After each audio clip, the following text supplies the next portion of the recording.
They're comparing your prices to the surgery they don't want to get, and there's no competition there. What you're doing is going to be way more beneficial for you financially, but way more beneficial for the patient financially as well. Another question we have that could be a stopping point for a prospect is, do I have to change the name of my practice? I've branded myself and I don't want to lose that branding. Totally understand that. So we don't do anything dramatic. What we do is, if we do something, we do it in stages. So you're not going to be changing that right away. However, let me just expand on this.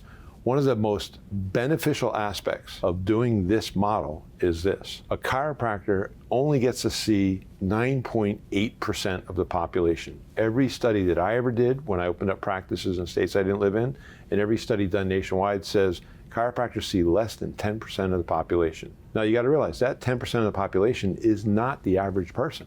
If it was the average person, it'd be a much larger percentage. This small percentage of people is called innovators, and innovators want things newer and cheaper. So the market that you've been dealing with is not willing to spend as much out of pocket as a traditional medical patient. So in this market, when you have that chiropractic image and that chiropractic name, you're probably getting a bigger part of the 10% of people in your area that go to a chiropractor.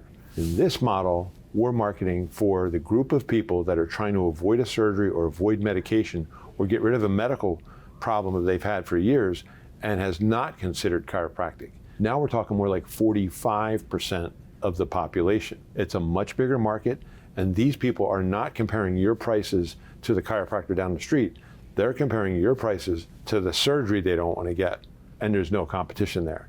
What you're doing is going to be way more beneficial for you financially, but way more beneficial for the patient financially as well, because it's a lot less expensive. So when you change the name of your practice, we have drills where you can actually make it medical for the new patients coming in, but still connected similarly to the patients you've had over the years.